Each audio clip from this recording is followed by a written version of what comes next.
Selamat datang, dan selamat beribadah, di The Way BSD. Mari hadir, ibadah Kristen sejati. Sesi 1, online dan on-site service, pukul 11 siang WIB. Sesi 2, online service, pukul 19 malam WIB. Mari beribadah bersama kami, baik secara on-site ataupun online.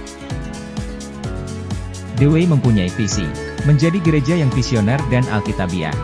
Misi The Way, mengajar jemaat agar memahami, mengimani, dan mengenal Yahweh sebagai Bapa, Allah yang Esa, Yesus Kristus sebagai anak Allah yang menebus dosa manusia dan Roh Kudus adalah penolong dari Allah yang akan menyertai sampai akhir zaman. Mengembangkan pelayanan digital, sebagai sarana utama gereja yang kontekstual, dalam mengemban amanat agung Yesus Kristus. Menginspirasi jemaat, agar ikut ambil bagian dalam pekabaran Injil, dengan penekanan pada apa yang Yesus ajarkan, dan yang sesuai dengan panggilannya masing-masing. Mewujudkan jemaat yang memiliki iman yang kuat, dan mampu berapologet untuk membela imannya. Membangun jemaat yang punya perspektif hidup yang benar, seperti yang Alkitab ajarkan, sehingga akhirnya mampu mempersiapkan dirinya, untuk menghadapi kematian yang Tuhan tentukan nanti. Untuk persembahan dan perpuluhan, dapat disalurkan via barcode QRIS, atau transfer rekening terlampir. Jangan lupa untuk subscribe dan follow sosial media kami. Mari siapkan hati dan pikiran kita, selamat beribadah.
undang taruh tangan kananmu di dada. Nyatakan doamu. Hanya Dia yang sanggup. Hanya Yesus yang sanggup memulihkan. Hanya Yesus yang sanggup menyembuhkan. Hanya Dia, bagi Dia.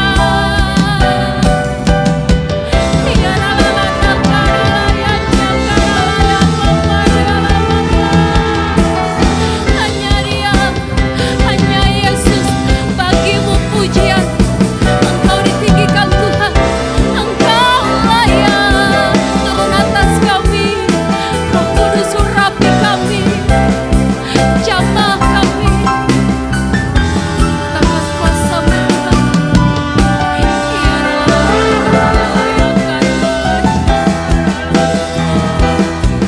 nyatakan kuasa-Mu Tuhan.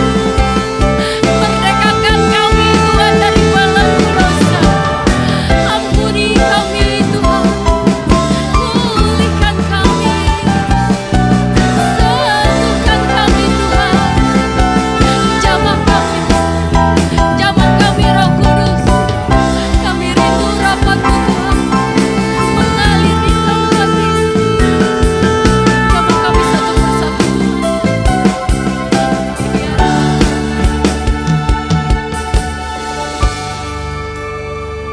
Ku yakin Kau hadir di sini.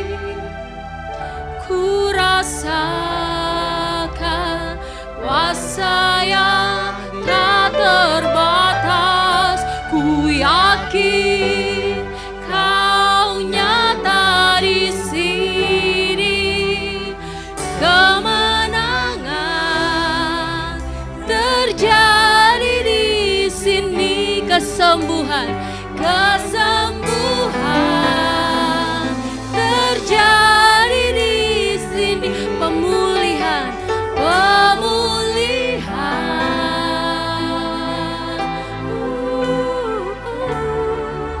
terjadi di sini.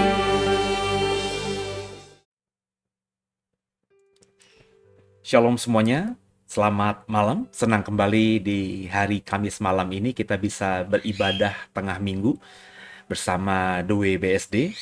Dan saya percaya apa yang sudah kita lakukan sebagai pujian penyembahan kita kepada Allah itu menyenangkan hati Allah.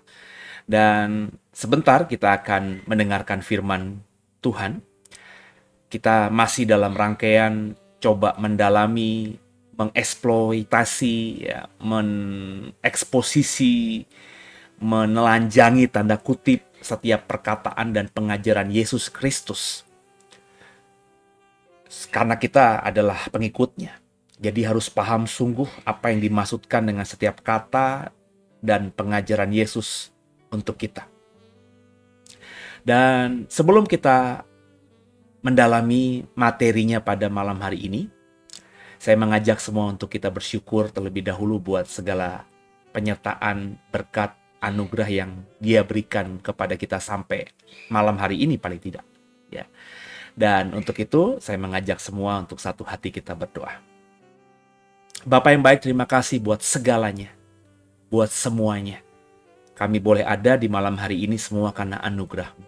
Terima kasih buat hari Kamis yang sudah kami lewati sehingga kami boleh malam hari ini ada di rumah kami, di tempat tinggal kami, di posisi di mana kami bisa beribadah tengah minggu secara online bersama The Way BSD. Kami sudah memuji menyembah-Mu, berharap sungguh pujian penyembahan kami yang sangat sederhana ini bisa menyenangkan hati-Mu. Dan sebentar kami ingin mendengarkan perkataan-Mu. Kami mau belajar lewat perkataan dan pengajaran Yesus Kristus, anak-Mu yang hidup itu. Agar kami bisa semakin memahami, mengerti bagaimana menjadi seorang manusia yang percaya kepada-Mu ya Bapa. Tolong kami berikan Roh Kudus-Mu, sehingga firman yang sebentar kami dengar bukan lewat begitu saja. Kami bukan cuma jadi cakap pendengar firman, tapi kami juga cakap jadi pelaku firman. Jangan satupun kami yang Kau lalui, kami siap diberkati. Dan ibadah tengah minggu, Kamis malam ini, kami buka dan kami tabiskan, dan juga kami percaya akan memberkati kami, karena kami mendasarinya dalam nama di atas segala nama, nama Yesus Kristus, Tuhan Juru Selamat kami yang hidup, yang sudah mengajar kami berdoa. Bapa kami yang di surga, dikuduskanlah namamu, datanglah kerajaanmu, jadilah kehendak-Mu di bumi seperti di surga. Berikanlah kepada kami pada hari ini makanan kami yang secukupnya, dan ampunilah akan kesalahan kami, seperti kami juga mengampuni orang yang bersalah kepada kami. Dan janganlah membawa kami ke dalam pencobaan, tapi lepaskanlah kami daripada yang jahat, karena Engkaulah yang punya kerajaan dan kuasa dan kemuliaan sampai selama-lamanya. Haleluya. Amin. Kekasih Tuhan, mari di dalam beberapa waktu ke depan kita siapkan hati kita, kita buka pikiran kita. Silakan didengarkan apa yang saya dapatkan dari Roh Kudus. Nanti jangan diaminkan ya. Saya berharap Bapak Ibu coba didengarkan dulu ayat-ayat yang saya paparkan, tafsirnya saya. Terus digumuli nanti setelah ibadah selesai bersama Roh Kudus secara pribadi. Nanti apa kata Roh Kudus, itu yang kau aminkan. Ya. Jadi saya lebih senang Bapak Ibu tidak menolak atau tidak langsung menerima apa yang saya katakan. Tapi Bapak Ibu mendengarkan dan digumuli secara pribadi bersama dengan Roh Kudus tentunya. Jadikan saya dan ajaran yang saya bagikan ini hanya sebagai pintu masuk saja. Soal mau masuk apa tidaknya tergantung saudara. Maka libatkanlah Roh Kudus. Supaya kalau kau mau masuk, kau masuk dengan keyakinan dan iman, dan akhirnya kita bisa menuju ke rumah Bapa nantinya. Tinggal bersama Bapa dalam keabadian. Gitu ya saudara ya. Yuk sama-sama kita siapkan hati kita dengarkan firman-Nya.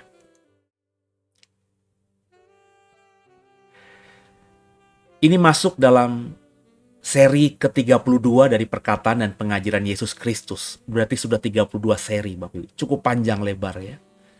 Yang baru pertama kali mendapatkan materi khotbah seri ini, kalau mau mengikuti dari seri awalnya silahkan cari di playlist di channel YouTube The WBSD, di situ lengkap ya. Kita susun dengan rapi. Jadi bisa ikuti dari perkataan pertama Yesus sampai seri ke-32 ini, dan tentunya masih ada puluhan seri lagi ya. Sampai kita mengeksposisi perkataan Yesus terakhir yang dicatat di Alkitab kita.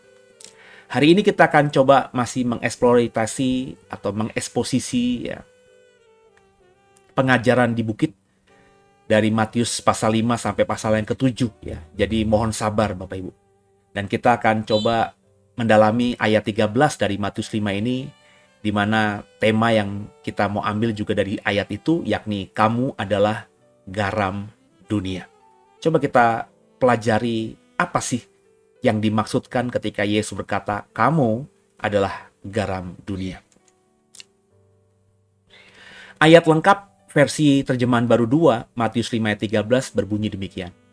Kamu adalah garam dunia.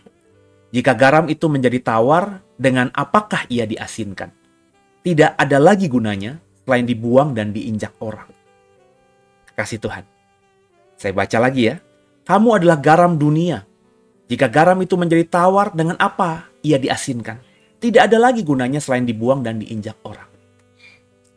Sambil Bapak Ibu nanti mengikuti materi yang saya bagikan tentang ayat ini, kalau Bapak Ibu mendapatkan rema yang berbeda, pengertian yang berbeda, monggo silakan taruh di live chat atau di kolom komentar, sehingga nanti bisa terbaca oleh saya dan siapapun juga yang mengikuti program ini, sehingga kita semua semakin diperkaya oleh perspektif yang didapatkan, rema yang didapatkan oleh banyak orang. Ya. Jadi kita saling memperlengkapi. Saya tidak akan judgment, tidak akan menghakimi benar dan salah. Sebab bagi saya, rema yang didapatkan seseorang ketika membaca Alkitab dari Roh Kudus itu pasti berbeda-beda. Sesuai dengan konteks orang tersebut, kapasitas orang tersebut, latar belakang orang tersebut. Ya. Bukan berarti kalau latar belakangnya pintar dia akan mendapatkan rema yang lebih tajam, tidak. Tapi paling tidak berbeda dengan, maafkan saya, rema yang didapatkan dari orang yang misalnya tidak sekolah. Tapi saya tidak bilang rema yang didapatkan orang yang pintar jauh lebih hebat daripada yang tidak sekolah, tidak. Pasti dua-duanya nanti akan memberkati ketika kita membacanya dengan objektif ketika kita membacanya dengan hati dan sungguh dengan iman. Karena Tuhan bisa bicara dengan bahasa apa saja. Ya. Jadi jangan kita menghakimi dan menaruh imajinasi atau pemikiran bahwa ayat Alkitab tuh kalau yang menyampaikan seorang doktor teologi itu lebih tajam. Enggak juga. Enggak juga. Saya makanya sudah menanggalkan gelar teologi saya di belakang nama saya. Karena saya kenal beberapa orang hamba Tuhan yang tidak berpendidikan teologi secara akademis, tapi khotbahnya tajam. Ya, malu gitu. Pakai gelar akademis di belakang nama saya kalau khotbah saya tuh ala-ala atau ala kadarnya. Ya. Jadi ayo sama-sama kita coba dalami Matius 5 ayat 13 ini. Seperti yang sudah-sudah, karena ini khotbah di bukit, dimulai di Matius 5, maka kita harus menafsirkan ayat ini sesuai dengan konteksnya. Konteksnya kalau kita baca pasal 5 ayat 1, ini bicara tentang adanya orang banyak yang mengikuti Yesus. Ya. Ketika Yesus melihat orang banyak itu, naiklah ia ke atas bukit, dan setelah ia duduk, datanglah murid-murid kepadanya. Yesus pun mulai berbicara dan mengajar mereka, katanya seterusnya sampai kita ketemu ayat 13 yang kita mau expose pada malam hari ini. Jadi, ini memang pengajaran. Yesus ingin mengajar orang-orang yang mau mendengarkan dia dengan sungguh. Maka dia naik ke bukit, untuk di situ ya terseleksi dengan alami. Siapa yang mau duduk dekat dengan dia dan mendengarkan dia. Ada murid-muridnya dan tentu beberapa orang lain yang tidak termasuk dalam kelompok para rasul. Nah, kepada mereka sajalah Yesus berkata. Dan dalam konteks episode kali ini Yesus berkata, kamu, kepada murid-muridnya, kepada orang-orang yang duduk di sekitarnya di puncak bukit ketika dia berkhotbah ini, ketika dia mengajar ini, kamu adalah garam dunia. Ya. Apa maksud dari kata dan kalimat kamu adalah garam dunia? Mengapa Yesus memakai istilah garam? Tentu istilah garam dipakai Yesus karena istilah garam bukan sesuatu yang asing, Bapak Ibu. Sangat kontekstual. Sehingga ketika Yesus memakai istilah garam dalam khotbahnya, dalam pengajarannya di Matius 5 ayat 13 ini, itu orang-orang yang mendengarnya tidak perlu bertanya, apa sih garam? Kenapa sih garam? Seperti apa sih garam? Enggak, karena memang mereka tahu itu. Nah, di zaman Alkitab, Bapak Ibu, garam atau halas dalam bahasa Yunani atau salt dalam bahasa Inggris itu memiliki beberapa fungsi penting. Ya. Ada beberapa, tapi saya bagikan 3 yang paling terutama. Ya. Kalau Bapak Ibu browsing di banyak literatur, ada ya yang mengatakan bahwa garam itu fungsinya D, E, F, G, tapi saya cuma sampai ABC aja, 3 saja. Dalam konteks Alkitab, apa sih fungsi garam dalam kehidupan orang-orang yang hidup di zaman Alkitab, terutama yang hidup di Perjanjian Baru? Yang pertama, garam itu sebagai pengawet, Bapak Ibu.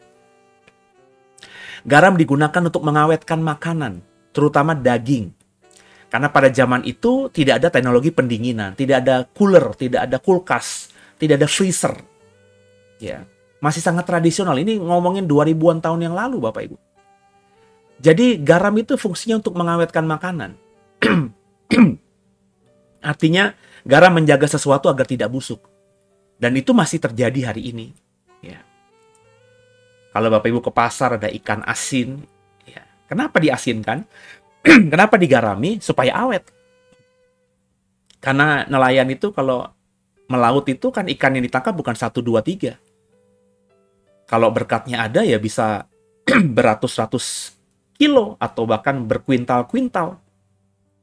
Mungkin juga bertonton kalau kapalnya tonasenya besar. Dan tidak semua ikan yang didapat dan dibawa ke darat itu bisa langsung terjual habis ketika ada di pelelengan ikan. Bisa saja tersisa. Nah, supaya ikan-ikan itu tersisa, yang tersisa itu masih bisa dikonsumsi, masih bisa menjadi berkat dan tidak dibuang begitu saja, ya harus ada solusi. Sebab ikan itu kan, bangkai ikan itu, ya kan? Ikan yang mati itu kan ya bisa membusuk kalau tidak diapa-apain. Jadi supaya tidak rugi dan juga bisa dikonsumsi paling tidak untuk si nelayan, maka ikan itu diasinkan. Maka kita ketemu dalam kehidupan kita ya di Pantura, karena kami tinggal di Jawa bagian utara itu kalau kita ke daerah pantai pasti kita ketemu ikan-ikan asin itu. Jadi untuk apa namanya mengawetkan, itu fungsi garam yang pertama.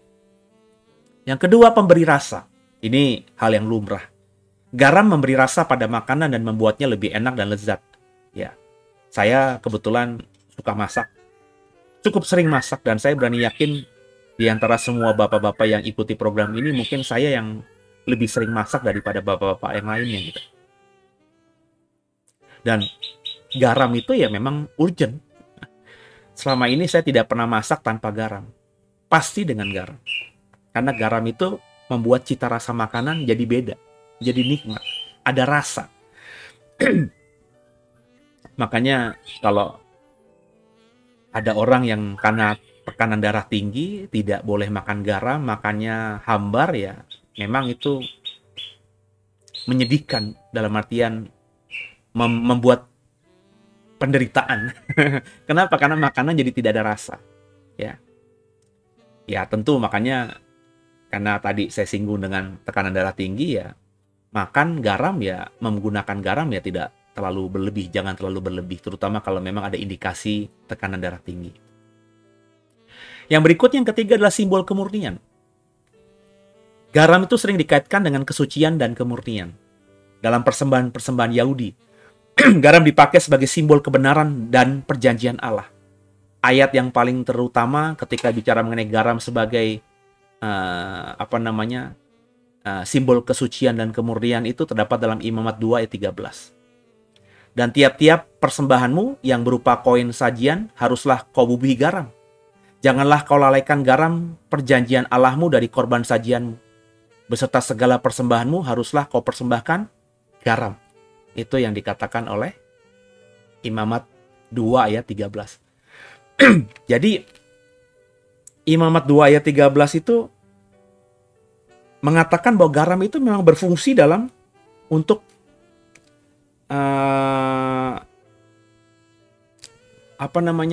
sebagai simbol dalam ibadah, yakni soal kesucian dan kemurnian. Jadi ayo sama-sama kita memahami ini ya. Jadi bisa diperhatikan dengan sungguh. Jadi garam itu bicara mengenai kebenaran dan perjanjian Allah ya. Karena dalam Imamat dikatakan untuk itu ya. Karena memang memiliki simbol kesucian dan kemurnian. Nah, dari tiga tadi kita mengerti fungsi garam dalam kehidupan orang Yahudi di dalam zaman perjanjian baru. Nah, dalam konteks pemahaman tiga tadi, orang percaya kan dipanggil oleh Yesus untuk menjadi garam dunia. Kita ini dipanggil untuk berperan seperti garam. Apa tadi? Yang pertama tadi, untuk mengawetkan. Bahasa lainnya untuk melindungi dunia dari kebusukan. Kebusukan moral. Yang kedua, agar kita itu memberikan rasa atau nilai yang baik dalam masyarakat. Karena fungsi garam yang memberikan rasa yang kedua. Yang ketiga, kita dipanggil, kita diperintahkan untuk berperan seperti garam karena kita diminta untuk menjaga kemurnian hidup sebagai anak-anak Allah. Sesuai dengan kehendak Allah. Sehingga akhirnya kita bisa mempengaruhi dunia. Menjaga kemurnian hidup sehingga dunia bisa melihat ada komunitas. Ada orang-orang yang disebut dengan Kristen, murid Yesus, yang hidupnya sesuai dengan standar Allah. Nah, ini yang harus kita pahami. Inilah latar, kalau boleh dibilang ya, kenapa Yesus meminta kita menjadi garam dunia. Sudahkah kita benar-benar melindungi dunia dari kebusukan moral? Artinya berarti kita tidak ikut busuk secara moral. Sudahkah kita mempengaruhi orang-orang sekitar kita agar tidak terus membusuk atau terikat dalam dosa dan menghidupi dosa? Yang kedua, kita harus juga menjadi garam dalam artian menjadi rasa yang berbeda. Sehingga orang-orang dunia bisa melihat pilihan atau bisa memiliki pilihan. Mau yang seperti apa yang mereka contoh dan mereka ikuti. Kemudian tentu untuk menunjukkan adanya kemurnian hidup sebagai makhluk yang hidup dalam kehendak Allah. Nah, saya berharap kita berusaha untuk mengarahkan hidup kita ke arah yang ini. Kamu adalah garam dunia, Matius 5 ayat 13. Ini adalah panggilan menjadi, kamu adalah garam dunia adalah panggilan menjadi pengaruh dalam dunia. Itu yang saya bilang tadi. Ketika Yesus berkata, kamu adalah garam dunia, itu merupakan calling. Bukan untuk 1, 2, 3 orang, tapi kepada semua murid Yesus, kepada semua orang yang mau belajar dari Yesus. Panggilan untuk mempengaruhi dunia ini. Yesus menyebut murid-muridnya garam dunia dan mengisyaratkan tanggung jawab yang besar. Orang Kristen, Bapak Ibu, Saudara dan saya, itu dipanggil untuk membawa pengaruh positif yang memperbaiki keadaan moral dan spiritual dari dunia ini. Kita tahu dunia ini moralnya semakin mengerikan. Dulu zaman saya kecil, maafkan saya, banci-banci, perempuan jadi-jadian, itu sudah ada. Tapi ya mereka tidak berani menunjukkan diri dengan terang-terangan. Bersembunyi-bersembunyi. Zaman saya kecil itu dulu ada wilayah yang sekarang dikenal sebagai wilayah di Jakarta Barat, Taman Anggrek. Itu dulu tempat banci-banci zaman saya SD. Kenapa saya tahu? Karena kalau saya nemenin bapak saya jemput ibu ke saya dari kantor, dari kerja, itu pasti melewati daerah itu.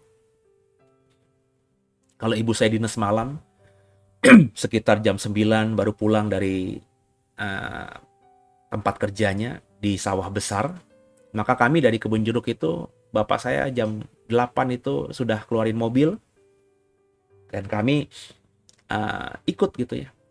Terutama kalau misalnya bukan hari sekolah, misalnya hari Jumat, hari Sabtu, hari Minggu gitu ya. Atau hari libur yang besoknya libur gitu ya, kami ikut itu, jemput ibu. Nah itu kalau kita keluar jam 8 malam itu, terutama kalau Sabtu atau Jumat itu ya, weekend gitu ya, itu ada banci-banci di situ. Tapi hari-hari ini yang namanya LGBT, itu bukan lagi sembunyi-sembunyi, tapi sudah dalam pemakluman kita. Ini yang terjadi, ada penurunan standar moral dan spiritual dari masyarakat dunia ini. Nah, ini menekankan panggilan untuk hidup yang berbeda dari dunia. Maka Bapak Ibu yang sebagai murid Yesus itu harus mempengaruhi dunia. Kita nggak bisa menjadi orang yang ya sudahlah kita terima saja mereka, kita tidak menyinggung mereka. Nggak bisa gitu, Bapak Ibu. Sebagai as a person, sebagai pribadi manusia ya kita harus mengasihi mereka. Tapi dengan apa yang mereka perbuat, yaitu kita harus speak up bahwa itu tidak sesuai dengan firman Allah. Jadi ketika Yesus mengatakan kamu adalah garam dunia, kita harus mempengaruhi ini semuanya dengan kapasitas dan kemampuan kita. Tentu untuk bisa membuat misalnya LGBT di dunia ini jadi hilang, ya itu bukan kapasitas kita. Itu bukan kemampuan kita. Jangankan dunia, untuk di Indonesia dan di provinsi kita aja kan sulit. Siapa kita? Tapi paling tidak kita bisa bersuara kepada orang-orang di sekitar kita. Kita mulai terlibat aktif dalam dunia untuk membawa perubahan. Ya. Makanya saya sedih kalau di beberapa tempat gereja mulai melegalkan pernikahan sesama jenis.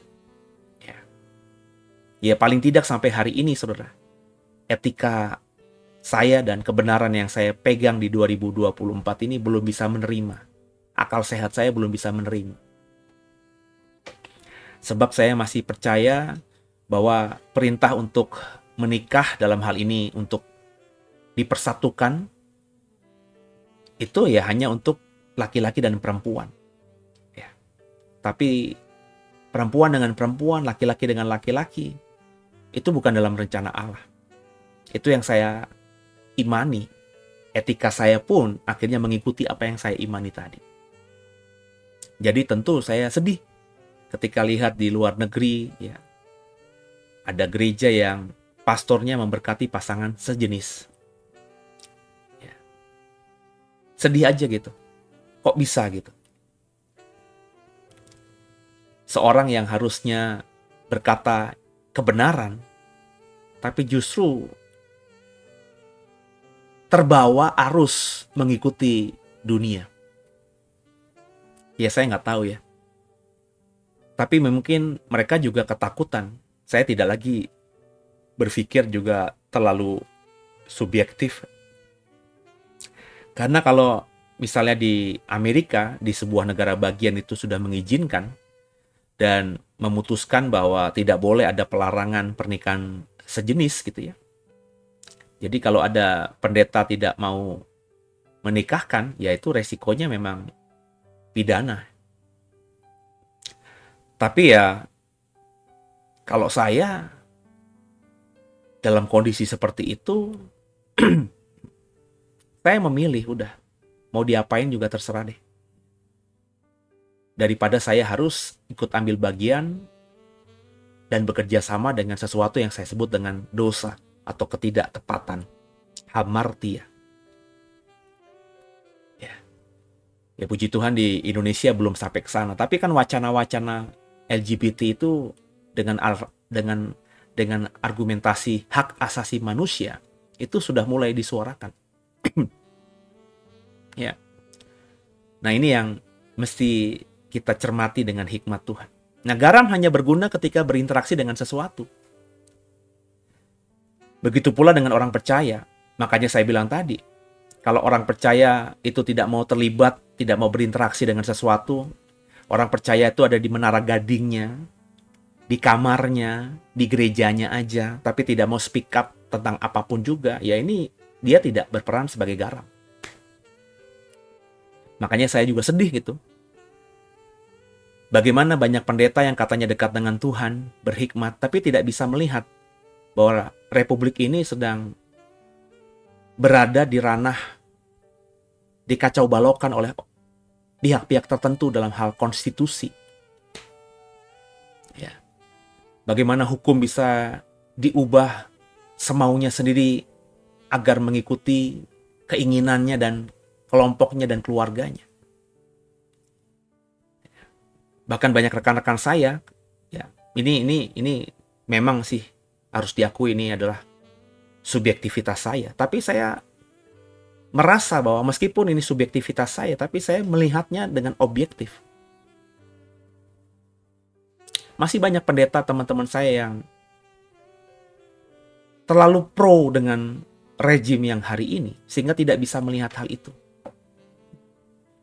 Tidak bisa melihat bahwa dengan kekuasaan yang dimiliki pemerintah kita, dalam hal ini presiden, bisa menjadikan akhirnya anaknya jadi wakil presiden, anaknya jadi ketua umum partai dalam 2 hari. Ya. Dengan kekuasaannya dia bisa mengobrak-abrik, mengobok-obok partai politik.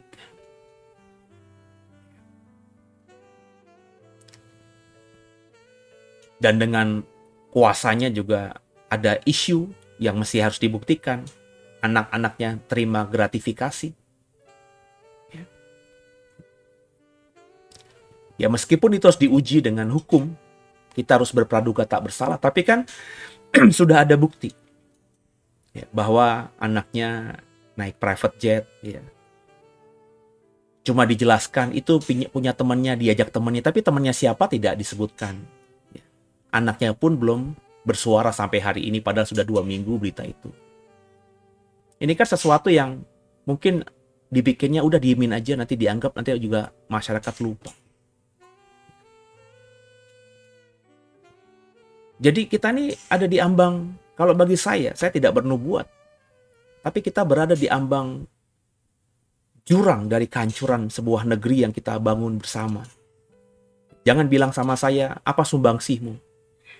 Saya belajar, saya menjadi hamba Tuhan di negeri ini, saya bayar segala kewajiban saya, pajak dan lain sebagainya. Jangan tanya apa yang saya sudah perbuat buat negeri ini. Setiap kita ambil bagian dengan kapasitas kita masing-masing.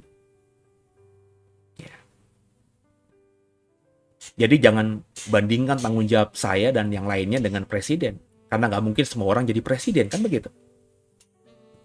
Seseorang yang mau jadi presiden ya mestinya bertanggung jawab, menjaga hidupnya baik, mengabdi bagi nusa dan bangsa, bukan bagi keluarganya, bukan buat anak-anaknya. Ya. Jadi kita harus berinteraksi dengan segala sesuatu. Ketika kita sebagai hamba Tuhan, sebagai orang percaya melihat ketidakbenaran ini, speak up dong, jangan diam. Kok diam? Katanya mau jadi garam. Supaya apa? Supaya garam kita ini mempengaruhi orang lain. Memang seorang pelayan Tuhan, kalau Yesus perintahkan jadi garam, itu kan kita harus memprovokasi orang, mempengaruhi orang, sebanyak mungkin orang. Garam itu kan tugasnya untuk mengasinkan sebanyak mungkin yang hambar.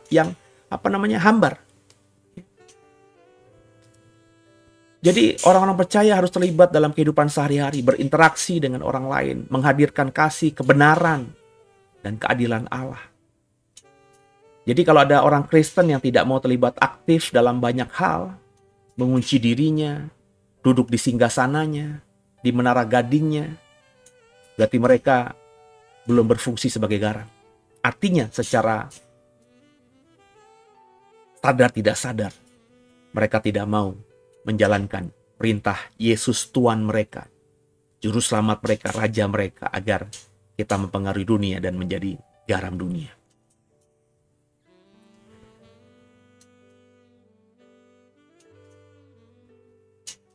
Jadi Bapak Ibu, ini harus dipahami oleh setiap kita. Jadi ketika kita baca kamulah garam dunia, ini bukan cuma ngomongin asin doang. Memang garam itu asin, tapi punya kedalaman makna. Kita nggak bisa diam. Kita nggak bisa tidak bersuara. Kita tidak bisa jadi orang Kristen yang tidak mempengaruhi orang lain. DNA kita sebagai pengikut Yesus adalah mempengaruhi orang lain. Tapi bukan dalam pemaksaan. Mempengaruhi. Kan garam itu juga hanya bisa mengasinkan sesuatu yang memang ditaburi garam.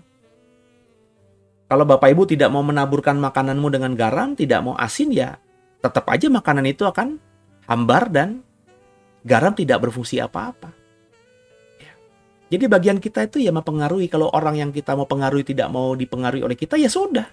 Tapi kita paling nggak sudah berfungsi sebagai garam dunia. Dan Alkitab mengatakan jika garam menjadi tawar, ayatnya tadi, ya, kamulah garam dunia, jika garam itu menjadi tawar, dengan apakah ia diasinkan? Ini kan perkataan yang sederhana, ya. Tapi juga tentu mungkin membingungkan ketika saya pertama kali belajar teologi, bingung dengan ayat ini. Bagaimana mungkin garam bisa menjadi tawar? Sebab setahu saya garam di dapur saya itu ya asin terus. Mau nggak dipakai, mau disimpan bertahun-tahun, ya namanya garam ya asin. Jadi tidak ada bayangan saya garam itu bisa tawar. Tapi kita sekali lagi harus lihat konteks. Garam yang dibicarakan di Matius 5 ini garam yang bukan di Indonesia dan di zaman modern 2024 tempat kita berada di dunia ini. Tapi garam di sini konteksnya 2000-an tahun yang lalu. Dan di tanah Israel. Pertanyaan retoris jika garam itu menjadi tawar, dengan apakah ia diasinkan? Ini menyoroti bahaya kehilangan efektivitas atau integritas dari tanda kutip garam tadi. Kenapa bisa begitu? Karena memang di zaman Yesus garam itu tidak diperoleh dalam bentuk murni seperti yang kita temukan sekarang, Bapak Ibu. Kalau kita sekarang ini kan garam sudah disuling, sudah diproses kimia secara alam maupun juga secara buatan. Sehingga garam yang ada di meja dapur kita itu ya sudah benar-benar tidak lagi memiliki unsur-unsur atau zat-zat lain selain garam. Garam murni. Dalam hal ini kalau kita ngomongin bahasa kimianya itu natrium klorida. Garam murni, natrium klorida, tidak bisa kehilangan rasa. Tapi garam di zamannya Yesus itu masih tercampur dengan zat-zat lain yang membuatnya tidak efektif. Ya. Kenapa? Kenapa di zaman Yesus garam-garam itu masih tercampur dengan mineral lain seperti gipsum dan pasir sehingga garamnya tidak sepenuhnya murni? Kenapa begitu di zaman Yesus sehingga garam akhirnya bisa menjadi tawar? Karena garam di zaman dulu itu tidak diproses atau belum melewati proses yang disebut dengan tadi, bahasa saya penyulingan tadi. Ya. Kalau garam di meja makan kita, garam yang kita bisa beli di supermarket dan di warung pinggir jalan, itu garam yang sudah disuling. Artinya, ya cuma natrium klorida murni, garam murni, asin, sampai selama-lamanya asin, tapi zaman dulu masih tercampur. Ini kalau bahasa sederhananya seperti kalau kita menemukan emas, ya, butiran-butiran emas yang kita tambang itu kan nggak emas murni, Bapak Ibu. Masih ada unsur-unsur mineral lain yang menempel pada butiran-butiran emas atau bahkan batu emas itu. Makanya supaya bisa murni, emas itu harus dibakar dan dilelehkan. Sehingga unsur-unsur lain yang bukan emas itu ya lenyap. Karena emas itu ya tidak akan lenyap ketika dibakar. Ketika dipanaskan, dia akan meleleh, mencair. Dan ketika unsur-unsur yang bukan emas akhirnya menguap, hilang karena proses pemanasan tadi, maka cairan emas itu dituang di dalam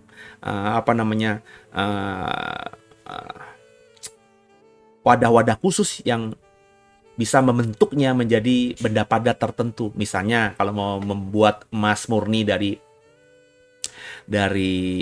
dengan bentuk kucing, ya makanya harus dibikin dulu tuh bentuk yang Bapak Ibu, kok tiba-tiba saya ngeblank ya. Cetakan kucing dituang di situ, maka ketika nanti mengeras ya muncullah emas murni yang berbentuk patung kucing, kan begitu. Garam juga begitu, ya. Garam zaman dulu itu belum melewati proses penyulingan seperti sekarang. Kenapa? Ya karena dulu masih tradisional, Bapak Ibu. Masih tercampur dengan banyak zat lain. Sehingga akhirnya lambat laun, ya, ketika unsur garamnya yang diambil, ya, maka lama-lama unsur garamnya habis, ya, dan yang tersisa itu hanya zat-zat lain atau bentuk-bentuk kimia lain yang tidak asin, ya, yang tidak lagi bisa memiliki kemampuan mengawetkan tadi, memberikan rasa tadi, ya. Sehingga yang tadinya itu bisa berfungsi sebagai garam, akhirnya tidak lagi bisa berfungsi sebagai garam. Itu makanya garam menjadi tawar. Bukan garamnya benar-benar kehilangan rasa atau secara kimia, atau kehilangan rasa secara asinnya secara kimia, tapi memang campuran-campuran zat lain dalam garam itu yang membuatnya tidak lagi efektif sebagai garam. Nah, untuk Bapak Ibu ketahui juga bahwa zaman dulu itu, ya, garam itu diambil dari laut mati seperti saya bilang tadi. Dan garam itu bisa dalam bentuk yang saya pelajari dalam sebuah literatur, ya. Itu dalam bentuk batuan. Jadi batuan-batuan dari laut mati itu mengandung unsur natrium klorida, garam murni. Tapi tidak semuanya murni. Batu-batuan itu ada unsur gipsumnya dan zat-zat lain yang tidak asin. Maka yang saya pelajari dalam literatur, orang-orang itu kalau zaman dulu mau membeli garam, mereka membeli batu, ya, yang dari laut mati, yang kadar garamnya tinggi, karena berada di bawah permukaan laut. Makanya kalau kita ke sana kita bisa mengambang, ya. Kemudian batu itu dibeli, diikat dengan tali tertentu, dan ketika memasak di atas panci yang mendidih atau minyak yang mendidih, garam itu atau batu itu dicelupkan sampai unsur asinnya didapat. Sampai unsur asinnya itu menyerap pada misalnya ikan yang sedang kita masak. Nah, baru setelah cukup, ya diangkat batunya. Digantung begitu rupa di dapur. Besok dibutuhkan demikian lagi. Sampai kapan? Sampai unsur garamnya habis. Kalau unsur garamnya habis, tidak asin lagi, tidak dijilat, tidak lagi asin lagi, berarti yang tersisa itu adalah zat-zat lain. Maka kalau sudah seperti ini, dia seperti kayak batu biasa aja. Maka dilempar keluar, nggak perlu ke tempat sampah, kemudian diinjak-injak orang. Jadi seperti itulah Bapak Ibu. Kalau misalnya garamnya itu berbentuk seperti butiran pasir, maka tentu ditampung dalam sebuah kantong begitu, terus dicelup-celupan mungkin kayak teh celup begitu. Ya, ada kantongnya. Kalau sudah tidak asin lagi ya tinggal kantongnya dibuka dan butiran-butiran pasir yang tadinya mengandung unsur natrium klorida atau garam itu dibuang, kemudian ya jadi diinjak-injak orang. Nah, hal ini menggambarkan kondisi spiritual seseorang yang karena kompromi dengan dosa atau pengaruh dunia kehilangan kuasa atau pengaruhnya sebagai seorang murid Kristus yang sejati. Menarik ya. Yesus ingin mengajarkan sesuatu kedalaman dan dia menggunakan hal yang sederhana yakni garam. Kalau garam itu nggak ada asinnya lagi, dengan apa dia diasinkan? Kalau orang Kristen tidak punya pengaruh apa-apa dalam dunia ini, kalau orang Kristen sudah kehilangan kuasa dan pengaruhnya sebagai seorang murid Yesus yang sejati, ya apa faedahnya di bumi ini? Padahal kita di bumi ini diperintahkan untuk bermanfaat, berpengaruh, mempengaruhi dunia ini. Sejak zaman Adam, cek deh.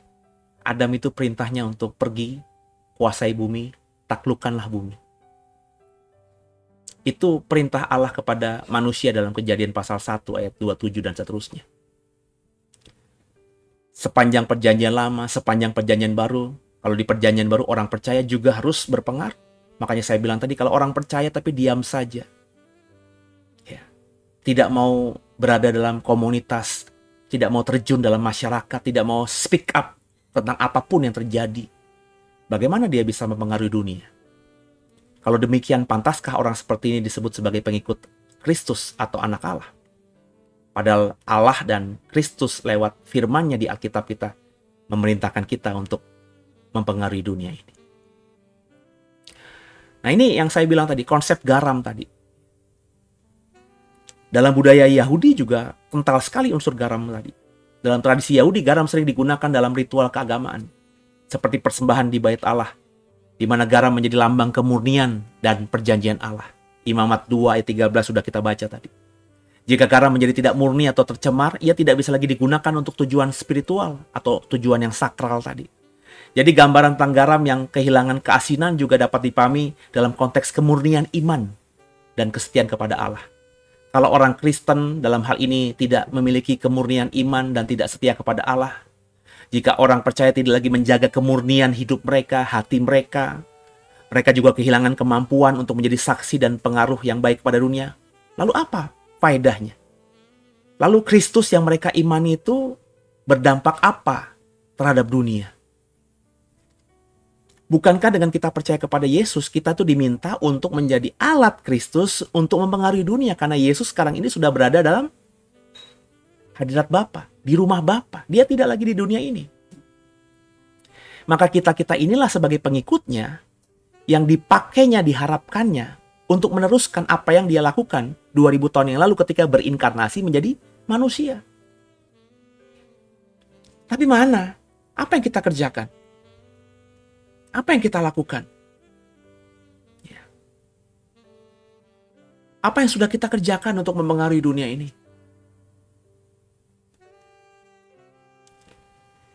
Jadi Bapak Ibu, Matius 5 ayat 13 ini harus kita pahami dalam konteksnya. Kembali, jika garam itu menjadi tawar, kata Yesus, dengan apa ia diasinkan?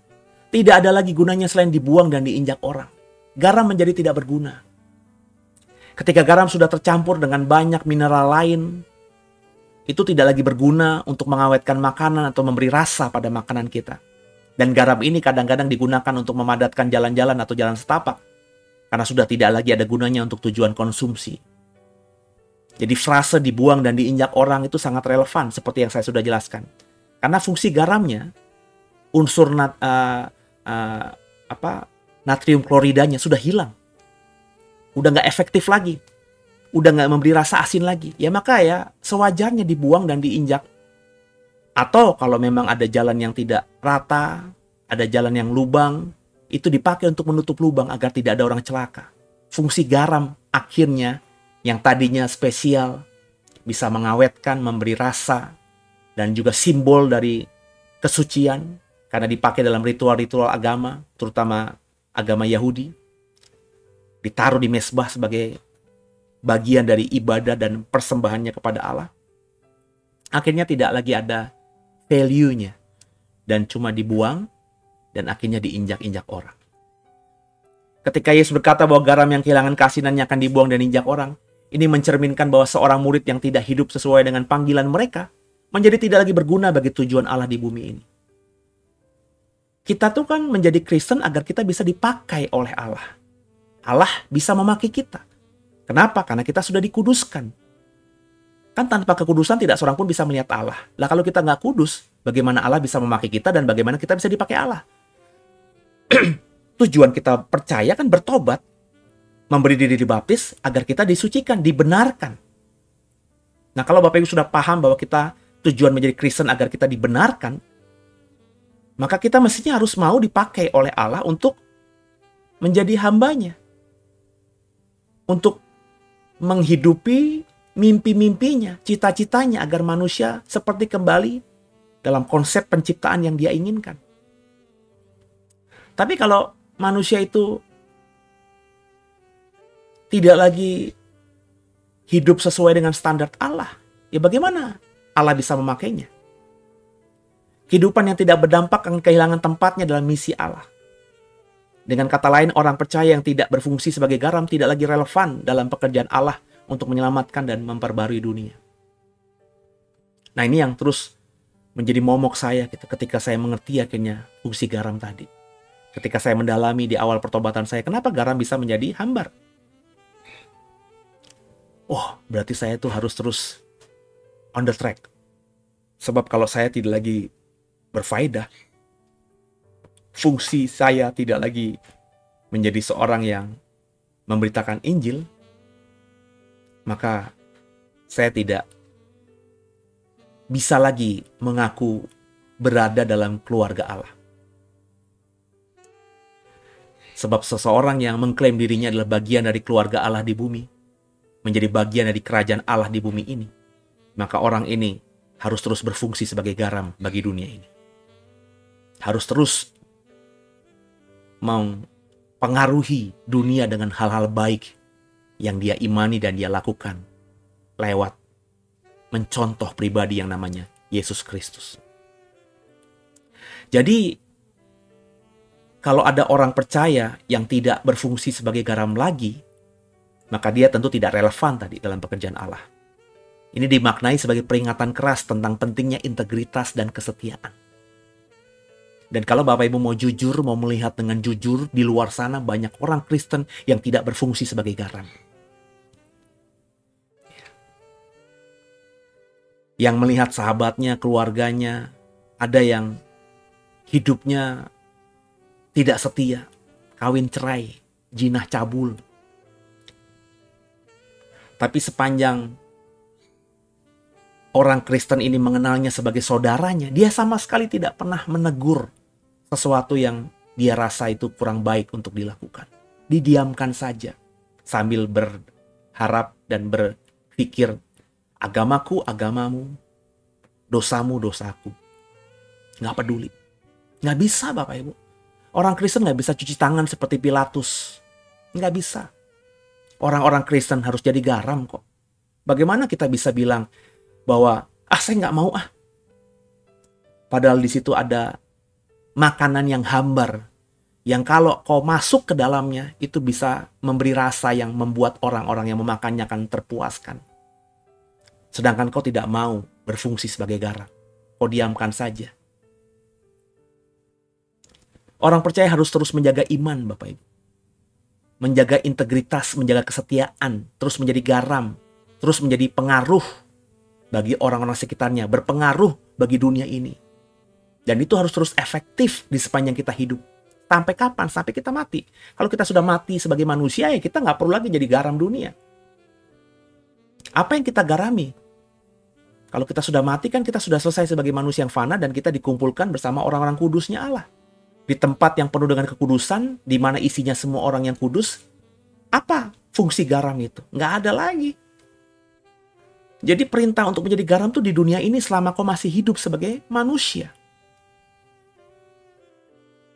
Dan fungsi garam itu harus kita praktekkan terus-menerus sampai akhir kita. Kita harus bisa terus mempengaruhi banyak orang di sekitar kita dengan hal-hal yang baik, yang bisa kita contoh, kita tiru dari Yesus Kristus sampai akhir hidup kita. Dan kita harus pertahankan ini sebagai identitas spiritual kita. Sebagai orang Kristen, pengikut Kristus yang sejati. Makanya program ini saya buat. Agar banyak orang Kristen nggak cuma bilang saya orang Kristen, tapi nggak ngerti sebagai Kristen ngapain. Dalam ibadah malam hari ini, sebagai Kristen kamu harus jadi garam dunia. Kamu adalah garam dunia. Jika garam itu menjadi tawar, dengan apakah ia diasinkan?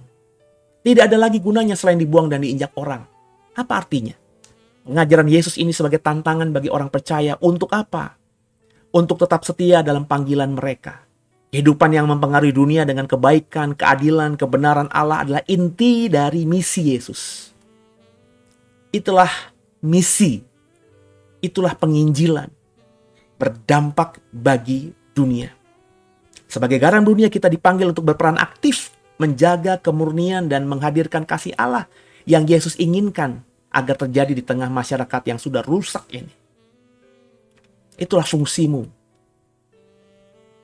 Menggarami dunia yang sudah hambar. Tak ada rasanya.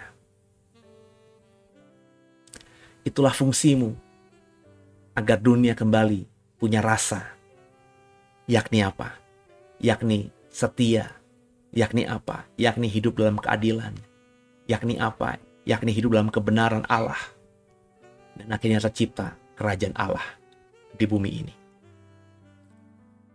Jadi Matius 5 ayat 13 yang kita dalami hari ini. Kamu adalah garam dunia.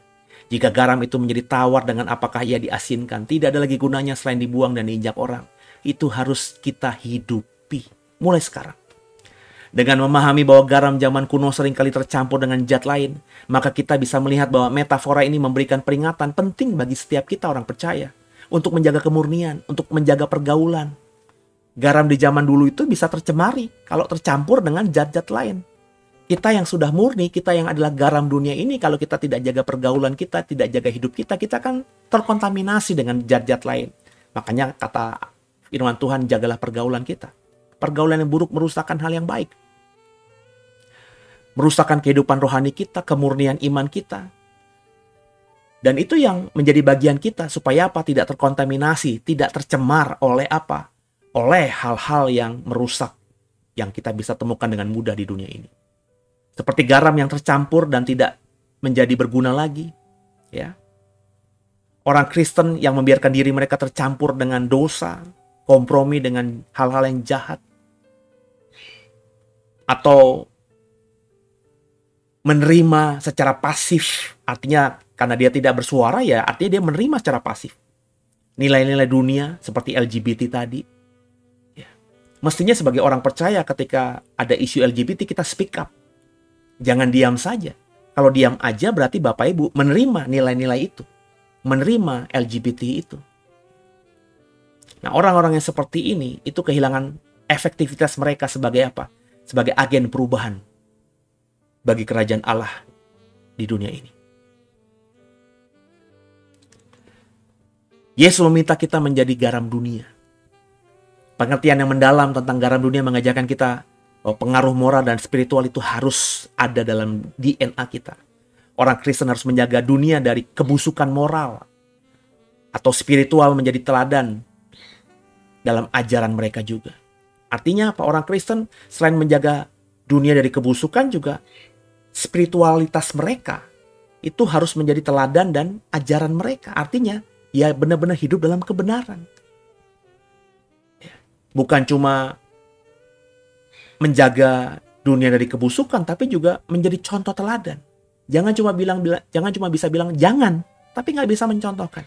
Jangan cuma bisa bilang tidak, tapi nggak bisa mencontohkan. Banyak orang tuanya bilang jangan, tidak boleh kepada anaknya, tapi tidak mencontohkannya.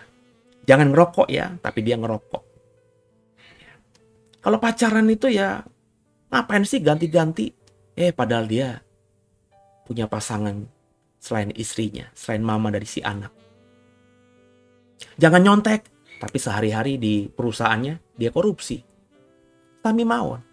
Ya, kita nggak boleh begitu Bapak Ibu. Juga garam dunia mengajarkan kita tentang kemurnian dan kebenaran. Menjadi garam berarti hidup dalam kekudusan dan menjaga dan membawa kebenaran ke dalam dunia yang berdosa ini. Iya dong. Menjadi garam itu kan berarti menjaga kekudusan supaya tidak terkontaminasi Nah, itu yang bisa menjaga kekudusan adalah kita, bukannya Tuhan. Bukannya juga penumpangan tangan siapapun, termasuk pendeta hebat sekalipun kepada kita, nggak bisa. Kita mau nggak hidup kudus?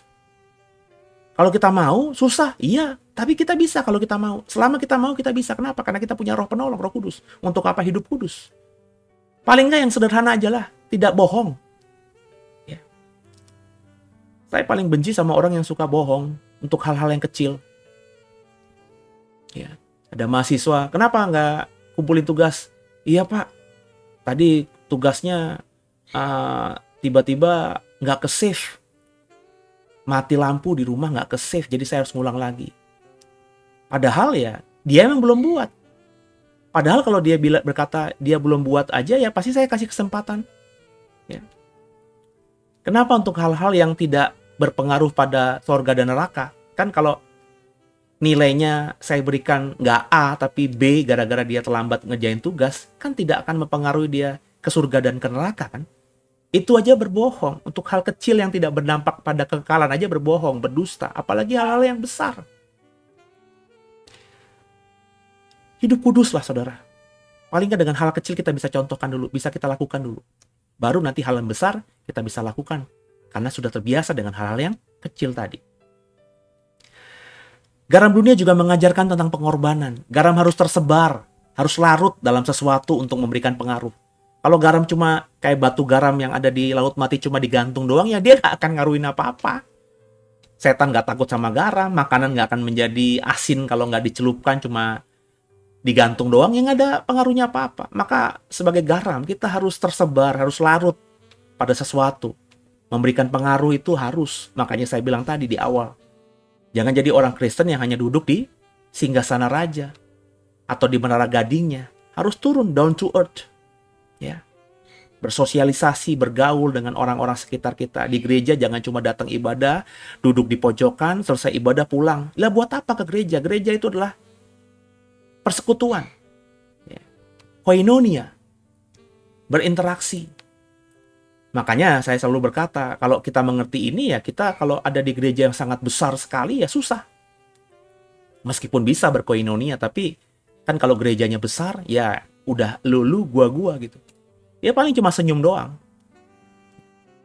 Maka kalau memang tidak bisa berdampak di sana, ya carilah gereja yang jangan terlalu besar gitu, supaya kita bisa berdampak pada gereja itu, pada komunitasnya. Kenapa? Karena kalau lebih kecil kan lebih guyup. Lebih bisa ngobrol, lebih bisa ketemu, lebih bisa tukar pikiran. Lebih cair lah begitu. Nah, garam itu harus tadi ya, tersebar, larut. Ini melambangkan panggilan untuk terlibat, mengorbankan kenyamanan. Emang sih paling enak tuh sendiri aja, udah gak peduli yang lain lah, yang penting diri kita. Yang penting gue percaya, gue selamat, udah cukup. Emang itu paling enak banget. Dan itu yang paling sering dikerjakan orang Kristen. Yang penting gue masih Kristen. Yang penting Yesus in my heart. Tapi gak pernah peduli dengan penginjilan. Kenapa? Ya udahlah, itu mereka lah. Gue ngurusin diri gue aja deh. Kebanyakan orang Kristen yang tidak mau terlibat sebagai garam dunia berpikir seperti itu. Tapi Yesus berkata, kalau kau muridku, kau garam dunia. Harus mengorbankan kenyamanan itu. Sebab ketika kita akhirnya menginjil, ketika kita mulai memberitakan itu salah, yang benar ini, ketika kita berani mengatakan Yesus adalah juru selamat kita, akan menghadapi banyak tekanan. Banyak orang yang tadinya tidak apa-apa kepada kita, mungkin beberapa kebanyakan akan tidak suka sama kita. Jangan deket-deket sama dia. Nanti kalau kita ngajak ngopi dia, ajak dia nongkrong di sosialita kita diinjili lagi. Ya itu resiko Bapak Ibu. Supaya tidak seperti itu, mungkin penginjilannya harus berhikmat. Tapi andai kata itu juga masih dianggap sesuatu yang nggak nyaman bagi mereka, ya sudah nggak apa-apa. Kita kehilangan mereka pun nggak kenapa-napa. Kenapa? Karena kita kehilangan mereka karena kita melakukan apa yang Yesus perintahkan. Jadi hidupilah iman di tengah tantangan dunia. Murid Yesus yang sejati, dengarkan saya, harus menjadi agen perubahan di dunia ini. Ketika Yesus berkata, kamulah garam dunia, itu tidak lain tidak bukan. Yesus perintahkan setiap murid-muridnya harus menjadi agen perubahan di dunia. Harus mempengaruhi dunia ini. Supaya dunia tidak lagi sama seperti dunia sebelum kita ada di dalamnya. Agar dunia lewat hidup kita menjadi berubah. Kita bisa memberi rasa pada dunia. Kita bisa membawa damai sejahtera, sukacita, sorga kepada orang di sekitar kita. ketika kita lakukan, orang-orang akan merasakan dampak yang kita bawa. Dan di atas segala-galanya, kalau kita lakukan menjadi garam dunia, Yesus Tuhan kita akan tersenyum dan bangga kepada kita.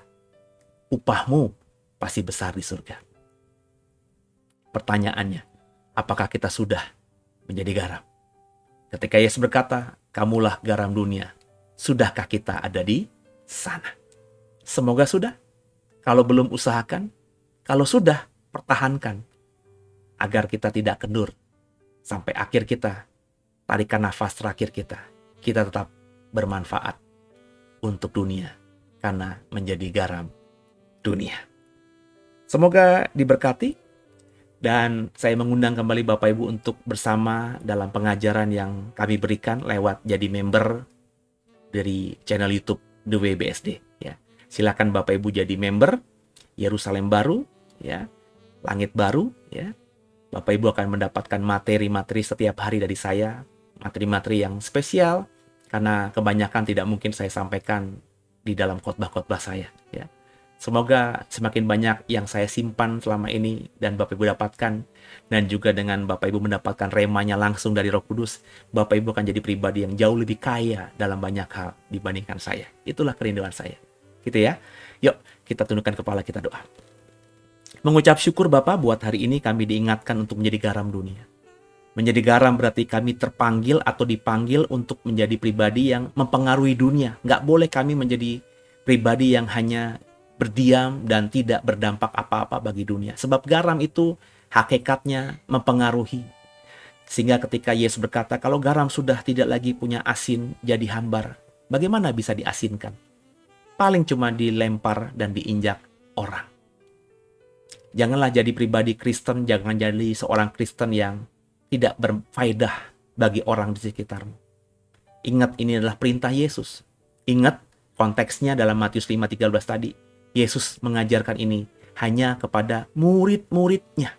Pertanyaannya, apakah kau murid-muridnya? Kalau kau murid Yesus dan kau mengatakan kau adalah seorang Kristen sejati, maka nggak ada pilihan. Kau harus jadi garam bagi dunia. Kau harus mempengaruhi dunia. Agar lewat keberadaanmu di dunia, lewat kebersamaanmu dengan orang-orang di sekitarmu, orang-orang bisa merasakan Kristus yang kau hidupi. Kau menjadi surat Kristus yang terbuka.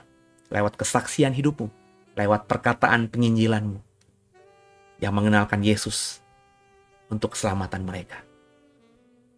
Dan apa yang kau tabur itu pasti yang kau tuai. Terima kasih Bapa. Kami mau mulai menjadi garam dunia mulai malam hari ini. Dan sebagai ucapan syukur kami mau memberikan persembahan syukur kami kepadamu lewat The Way BSD. Beberapa kami ingin memberikan persembahan syukur kami, persembahan buah sulung kami, persembahan terbaik kami, bahkan beberapa kami ingin mengembalikan persepuluhan kepadamu sebagai wujud bakti kami kepadamu lewat pelayanan The Way BSD ini.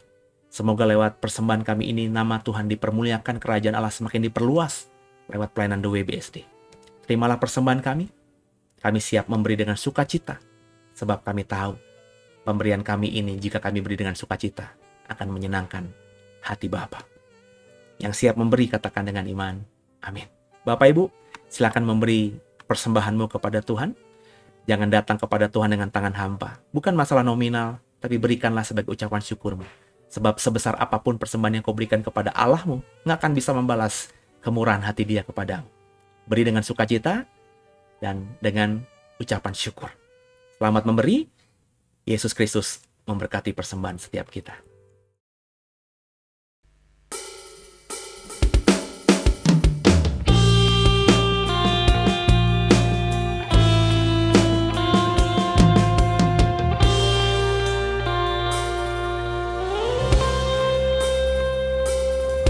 Takkan ku datang dengan tangan yang hampa, kan ku bawa yang terbaik bagimu. Dengan segenap hati kan aku nyatakan rasa syukurku untuk kebaikanmu. Takkan ku datang dengan tangan yang hampa,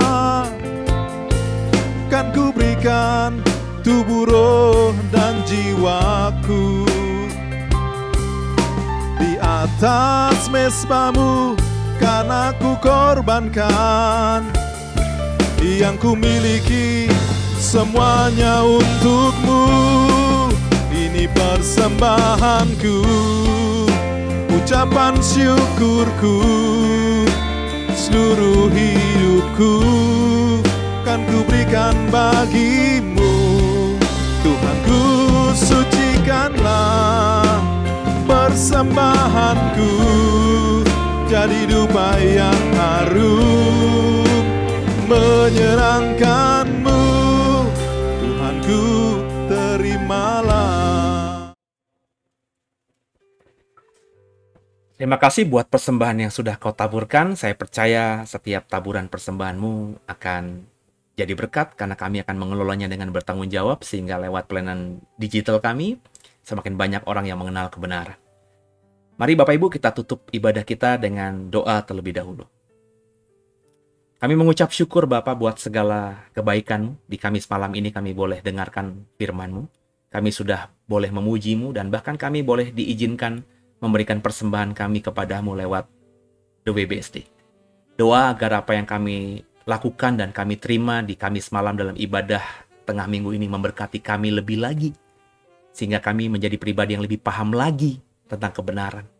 Berkati semua yang sedang dalam pergumulan apapun, yang sakit kau sembuhkan.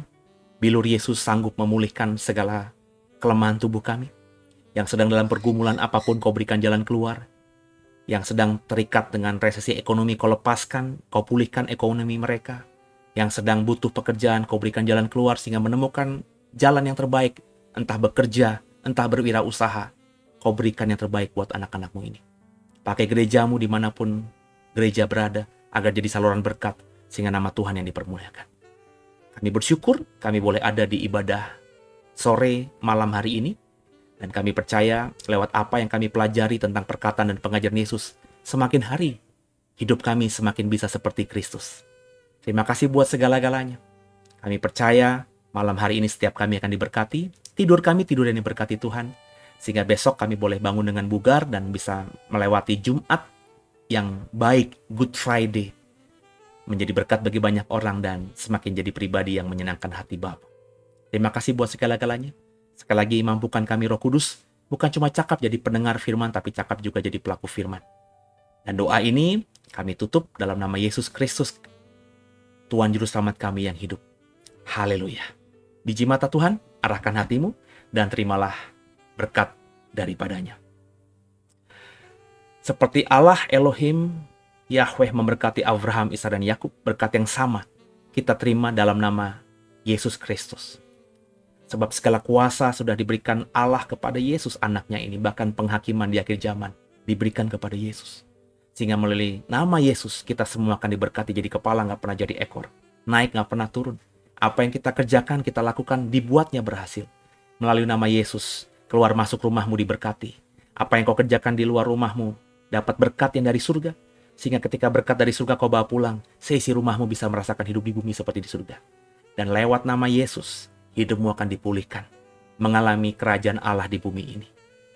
Dan terimalah damai sejahtera dari Allah Bapa, cinta kasih dari Yesus Kristus, dan persekutuan yang manis mesra intim dengan Roh Kudus.